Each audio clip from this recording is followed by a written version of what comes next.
जीवन है। संलेखना के दो भेद हैं। भगवती आराधना तो आपने पढ़ी, एक कषाय संलेखना, एक काया संलेखना। कषाय संलेखना में कषायों को छोड़ा जाता है और काया संलेखना में शरीर को छोड़ा जाता है ना।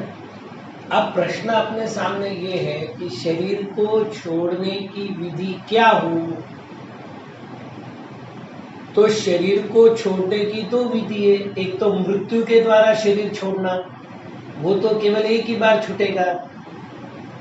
लेकिन शरीर छोड़ने की दूसरी विधि है कि हम शरीर के प्रति ममत्व को छोड़ें, जिसको हमने कायोत्सर्ग शब्द का प्रयोग किया है। केवल 9 बार नमोकार मंत्र बोलना कायोत्सर्ग नहीं है, बल्कि कायोत्सर्ग में शरीर और आत्मा के भेद का ज्ञान किया जाता है। अन्नो जीवम अन्नो शरीरम, मैं भिन्न हूँ, मेरा शरीर भिन्न है।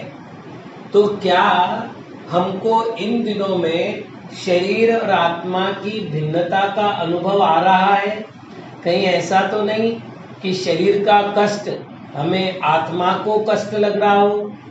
कहीं ऐसा तो नहीं कि अब होने वाला शरीर का वियोग हमें आत्मा और आत्मा से संबंधित पदार्थों का वियोग प्रतिभासित हो रहा हो? नहीं ना। ये बड़ी विशेष है कि शरीर और आत्मा में अनेक भेद हैं। देखो, पहली बात, शरीर उत्पन्न होता है, नष्ट होता है। अब आपका ही देखो, 74 साल 75 साल की आयु है, मतलब 75 साल पहले ये शरीर नहीं था, पता नहीं आगे कब। भाई ये तो मिलना नहीं, वापस छूट गया सो छूट गया। लेकिन आत्मा अनादि है, अनंत है। दूसरी बात, जो शरीर है वो पुद्गल है और आत्मा है सो चेतन है। अब आप देख लीजिएगा कि जो पुद्गल होता है उसमें स्पर्श होता है, रस होता है, गंध होता है और वर्ण होता है। जो चेतन होता है उसमें ज्ञान होता है, दर्शन होता है, सुख होता है, वीर्य होता है। तीसरी बात, शरीर का जो निर्माण है वो धातु उपधातु से मिलकर होता है, जबकि आत्मा जो है अनंत गुण, अनंत शक्ति, अनंत स्वभाव और अनंतानंत पर्यायों से युक्त है। शरीर जो है अन्न आदि के द्वारा पुष्ट होता है और अन्न नहीं दो, भोजन ना दो तो कृश होता है। लेकिन आत्मा कभी भी पुष्ट नहीं होती और कभी कृश नहीं होती। ठीक है ना।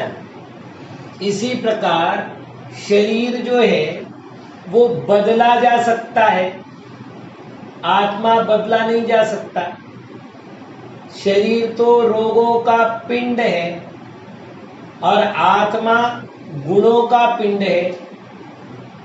शरीर नश्वर है, माटी है, माटी में मिलने वाला है, और आत्मा अनश्वर है, अविनश्वर है, मोक्षगामी है। शरीर सादि शांत पर्याय है और आत्मा अनादि अनंत द्रव्य है।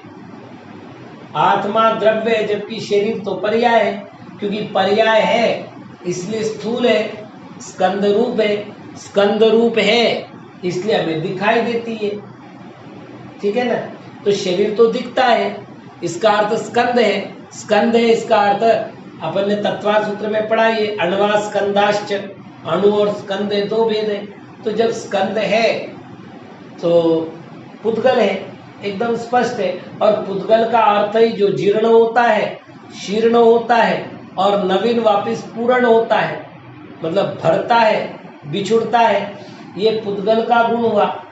तो मैं पुद्गल नहीं हूं, मैं तो आत्मा हूं। एक बात और कि पुद्गल कभी भी शुद्ध नहीं होता। अपन ने भगवती आराधना में पढ़ा, ज्ञानारणों में पढ़ा, सारे समुद्र का पानी एक कर लो और उससे इस शरीर की शुद्धि कर लो, तो भी ये शरीर कभी शुद्ध नहीं होता। और जो आत्मा है वो कभी अशुद्ध नहीं होता। तो गलती क्या हुई, अनादि काल से इस जीव को शरीर के साथ संयोग मिला और उस संयोग को इसने अपनी प्रॉपर्टी समझी। मतलब किराए का मकान मिला था और उसने उसे अपनी निजी प्रॉपर्टी समझ ली। और यही कारण है कि आज तक बाल बाल मरण हुए। भगवती आराधना पढ़ा ना, बाल बाल मरण, बाल मरण, बाल पंडित मरण, पंडित मरण और पंडित पंडित मरण, ये 5 प्रकार का मरण है। पंडित पंडित मरण तो जो है वो अरिहंत भगवान का है।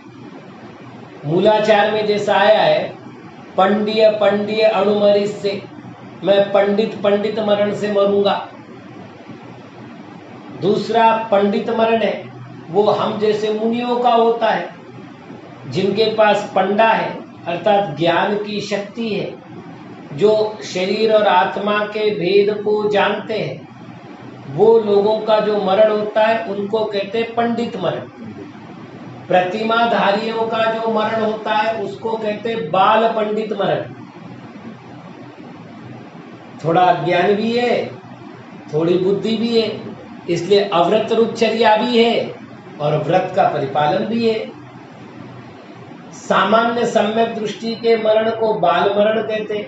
बेचारा अज्ञानी है, शरीर और आत्मा के भेद को जानता तो है लेकिन उसको अलग नहीं करता। और मिथ्या दृष्टि जो है उसका बाल बाल मरण होता है, क्योंकि वह शरीर को आत्मा समझने की भूल करता है। क्या वो भूल हमारे पास है? यदि है तो सम्यक तो ही नहीं है, चारित्र की तो बात ही नहीं आ रही। तो हमें अब क्या करना है? अभी के काल में देखो, शरीर में पीड़ा होगी, गर्मी लगेगी, सर्दी लगेगी, चक्कर आएगी। देखो शरीर का धर्म है, वो पढ़ा ना आपने, 5,99,68,583, इतने ही ना, इतने रोग इस शरीर में होते हैं। आचार्य कुंकुन महाराज कहते हैं कि एक अंगूठे बराबर, मतलब एक पोर बराबर, अंगूठा नहीं पोर, एक पोर बराबर शरीर में 96 रोग होते हैं। या फिर आक्षी बराबर, मतलब आंख बराबर के प्रदेशों में 96 रोग होते, तो पूरे शरीर में कितने हो गए?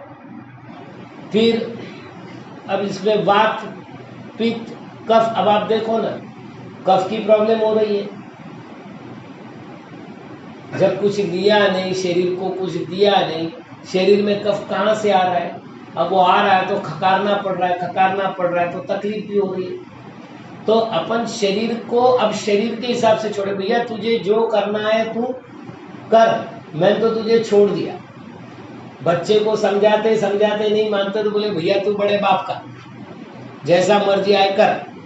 तो अब शरीर को समझा के थक दे कि भैया तू साधना में मदद कर, अब नहीं करता है तो भैया जब तक रह रहा है मेरे साथ तेरी मर्जी तू चला ले, लेकिन मैं तेरे भ्रस में, तेरे झांसे में आने वाला नहीं, मैं तो मेरा ध्यान करूंगा। तो अब क्या सोचना है अपने को?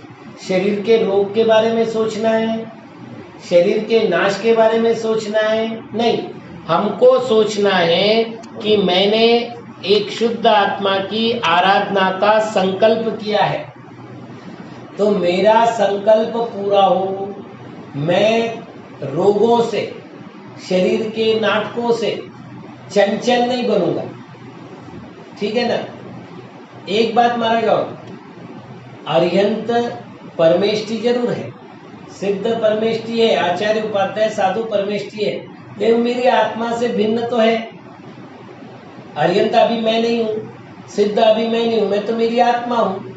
तो बजाय अरिहंत सिद्धों का भी स्मरण करने के, हम अभी एक बात तो स्मरण करें कि मैं आत्मा हूँ, मैं आत्मा हूँ, और मुझे अर्यंत नहीं बनना, मुझे सिद्ध नहीं बनना, मुझे आत्मा बनना।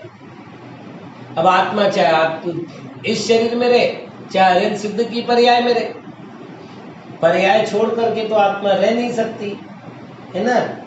तो ये बात अब आपको जो ध्यान करना है ना, जब भी आप उठो, अभी तो बहुत टाइम है, जब भी आप उठो अब ध्यान करना, मैं भिन्न हूं और ये शरीर भिन्न है। ये तो कहीं मिले, जैसे रेल में बैठे हुए दो यात्री मिलते हैं तो क्या बोलते हैं, तू कौन मैं कौन, अच्छा हमारे घर आना, ना वो आता आपके घर ना आप जाते उसके घर, कभी फोन तक नहीं होता। लेकिन जब तक सीट पर बैठे हैं हम उसके साथ संबंध बनाए रखते हैं। तो जब तक हम इस पर्याय में हैं शरीर से संबंध बनाए रखेंगे, जब निकल जाएगा भैया तू कौन, ठीक है ना, फिर याद करना है क्या, मैं इंद्रचंद था नहीं ना, मैं सुनम्र सागर था नहीं ना, ठीक, मैं आत्मा हूं, बाकी तो सारी नकली परिचय। नाटक कंपनी में काम कर रहे हैं तो कभी राजा बने, कभी रंक बने, कभी चोर बने, कभी पुलिस बने, है ना। तो ऐसे ही पता है नहीं शरीर में कौन कौन सी अवस्था धारण की, बालक भी बने, युवा भी बने, वृद्ध भी बने, मुनि भी बने, गृहस्थ भी बने, सब ये वेश धारण किए नाटक ने। नाटक के वेश में अटकना नहीं, तो कौन हूं मैं, एक आत्मा। तो एक आत्मा हूं ऐसा चिंतन करना। तो जब आप ध्यान करने बैठो ना, अब पंच परमेष्टि का ध्यान नहीं, अब ध्यान किसका, मैं एक आत्मा हूं। और जब एक आत्मा का ध्यान आएगा महाराज तो सारी पीड़ा मुक्त हो जाएगी। शरीर कभी भी छूटे लेकिन शरीर आपको तकलीफ नहीं दे सके। अपनी साधना से अपना मन चंचल नहीं होना चाहिए, ऐसा नहीं लगना चाहिए मैंने कहां से संलेखना ले ली। मन में दृढ़ता निश्चलता, जो ठोस निर्णय लिया वही ठोसता हमारे पास हो। ठीक, अब आपको नींद आ रही हो तो थोड़ा सा विश्राम कर लो, फिर अपन ध्यान करेंगे। ओम नमः।